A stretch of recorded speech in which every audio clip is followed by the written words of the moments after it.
अस्सलाम वालेकुम। मैं हूं फैसल तारड़।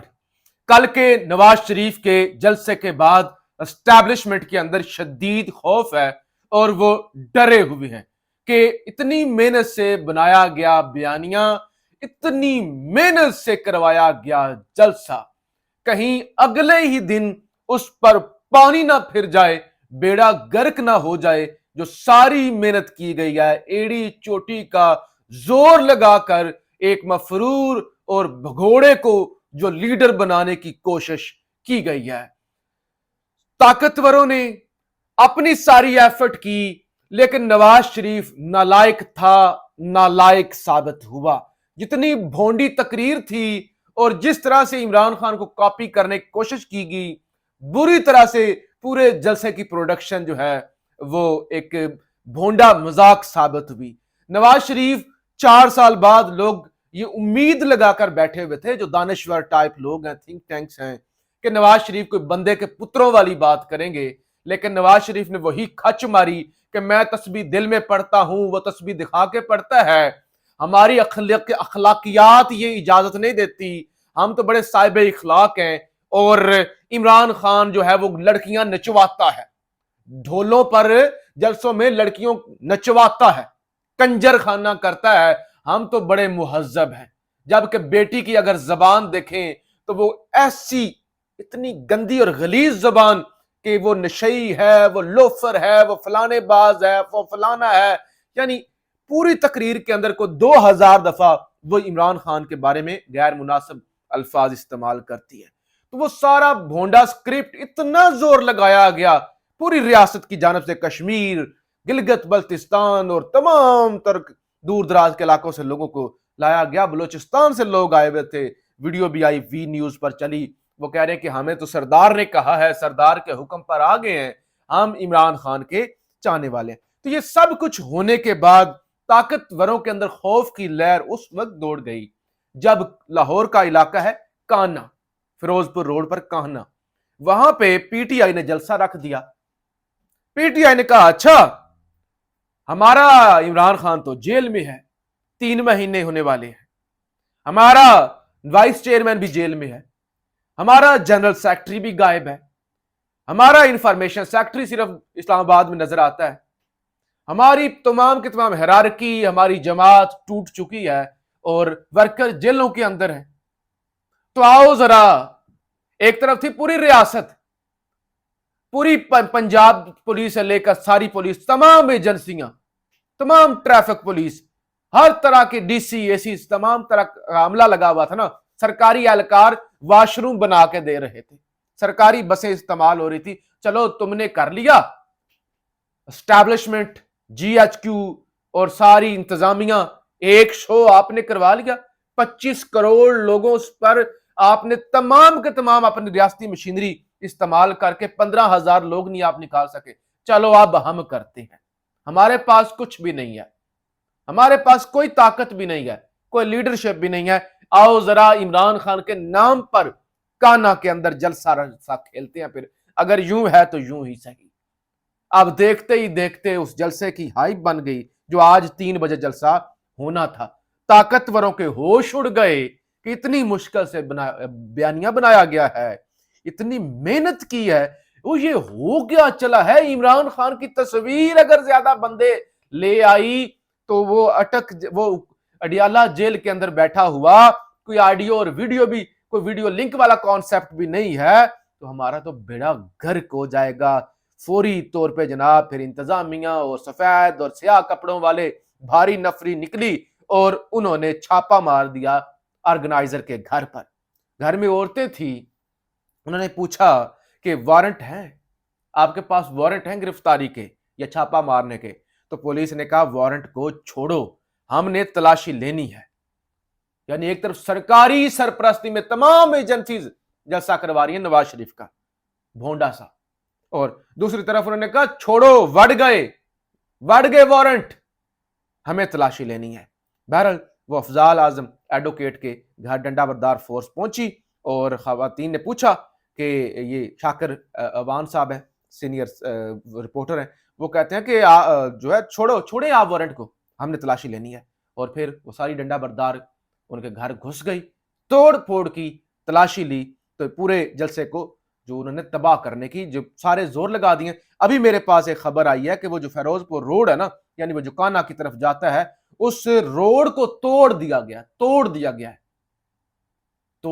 ہے تاکہ لوگ جلسہ گاہ کے اندر نہ پہنچ سکے. تو یہ ہے خوف عمران خان کا نہیں, عمران خان کی فوٹو کا.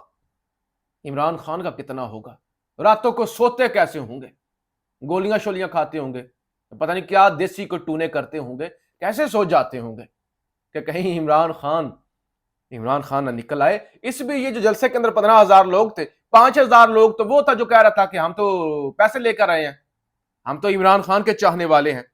اور پھر نواز شریف کی کیا تقریر تھی, ساری کی ساری تقریر شہباز شریف کے خلاف چارج شیٹ تھی, ساری تقریر شہباز شریف حکومت کے خلاف چارج شیٹ تھی کہ میں کروں گا, وہ کچھ نہیں کر سکا. پیپلز پارٹی نے بھی آڑے ہاتھوں لیا, انہوں نے کہا مجرم نواز شریف کا مینار پاکستان جلسہ انتہائی مایوس کن تھا.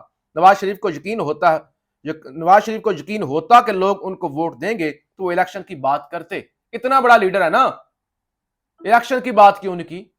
اسرائیل جو فلسطینیوں کے ساتھ کر رہا ہے, تم جو لیڈر آف دا امہ ہو تو فلسطینیوں کی بات کیوں نہیں کی؟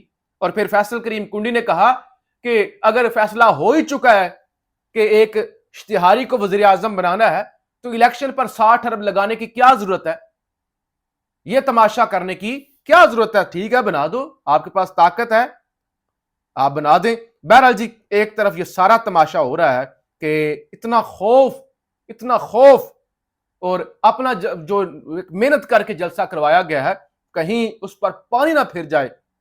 اور وہ جلسہ بھی کیا تھا کہ جس کے اندر عظما بخاری کو دھکے دیے گئے, وہ جو بیچاری سارا دن یوٹیوب چینل بنا کے وہ ٹی وی پر آ کے وہ جو ایک مراسن بنی ہوتی ہے شریف خاندان کی بیچاری, اس کو دھکے دے کے سٹیج سے اتار دیا گیا.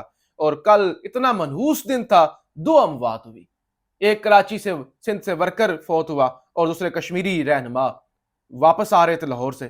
اور بڑے نامور جو ہے کشمیر کے اندر راجہ محمود الحسن صاحب, وہ ٹریفک حادثے کے اندر جاں بحق ہو کے لاہور سے آ رہے تھے اور واپسی پر ظاہر اندھیرا تھا, کافی رات ہو چکی تھی, تو ان کی وفات ہو گئی.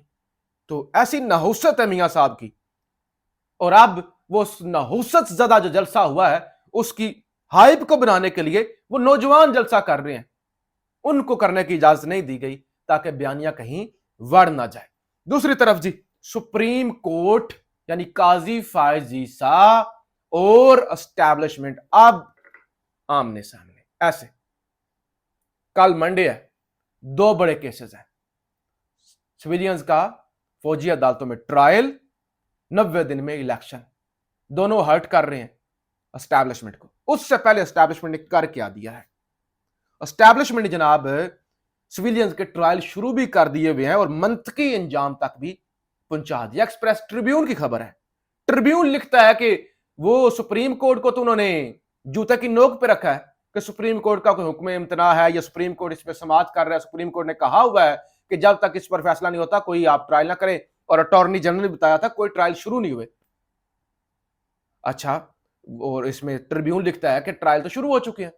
اور اس کے بعد علی اشفاق وکیل ہیں, میاں علی اشفاق, وہ کنفرم کرتے ہیں, وہ کہتے ہیں کہ لاہور میں 9 مئی کے بدقسمت واقعے کے سلسلے میں ملٹری کورٹس میں ٹرائل کی انتہائی تیزی کے ساتھ کاروائیاں پچھلے 2 ہفتے سے چل رہی ہیں, جن میں چند بدقسمت ملزمان کا ٹرائل بھی مکمل ہو چکا ہے لیکن فیصلہ آنا ابھی باقی ہے, جس میں دوران ٹرائل کارروائی کی تفصیلات سن کر انتہائی پریشان کن معاملات سامنے آئے جو کہ سراسر قانونی اور آئینی روشنی سے زیادتی کی آخری حد ہیں. اگر اسی طرح کی سپریم کورٹ کے آرڈر کی دلیری سے خلاف ورزی کرنی تھی اور قانون کا تمسخر اڑانا تھا تو نام نہاد فرضی اور رسمی ٹرائل کرنے کی بھی زحمت کیوں کی؟ تو سپریم کورٹ سے بھی اسٹیبلشمنٹ نے ٹکر لے لی ہے, اور صرف ٹریبیون یا علی اشفاق نہیں کہہ رہے. سپریم کورٹ اور ہائی کورٹ کو کور کرنے والے صحافی اسنات ملک, وہ بھی کہتے ہیں کہ the federal government has informed the Supreme Court that military court have initiate trials for individuals who attacked military installments. تو ان پر ہو گئے ہیں. اور اس پہ ثاقب بشیر یہ بھی رپورٹر ہیں ہائی کورٹ کے, وہ کہتے ہیں 9 مئی واقعات کے تناظر میں گرفتار سویلینز کے ملٹری ٹرائل شروع ہو چکے ہیں. वफाकी हुकूमत ने सुप्रीम कोर्ट को आगाह कर दिया। तो जनाब उधर से सीधा सीधा सुप्रीम कोर्ट के साथ पंगा ले लिया गया। बंदयाल की सुप्रीम कोर्ट नहीं, काजी फायज ईसा की सुप्रीम कोर्ट। तो अब तो काजी फायज ईसा को जुर्रत दिखानी होगी। देखो, बंदयाल के साथ आप रखो बुग्स, लेकिन सुप्रीम कोर्ट के तो आप चीफ हैं। एक दूसरा चीफ जो है वो आपको हुक्म को जूती की नोक पे रख रहा है, आपकी इज्जत को और इंसाफ को, निजामी इंसाफ को। तो फिर या तो आप बड़े वही जैसे सारे के सारे निजाम ही बेशर्मों की तरह लेटा हुआ है, आप भी लेट जाए। अगर आप काजी हैं, आपके अंदर जुर्रत है, फिर ठीक है, मुकाबला करें। बहरहाल मैच बड़ा दिलचस्प होने जा रहा है, बड़ा दिलचस्प होने जा रहा है। सूरत हाल बड़ी जो है वो अब वो जो टफ मैच होता है, जैसे फाइनल मैच होता है, उस तरफ जा चुकी है। पाकिस्तान जिंदाबाद।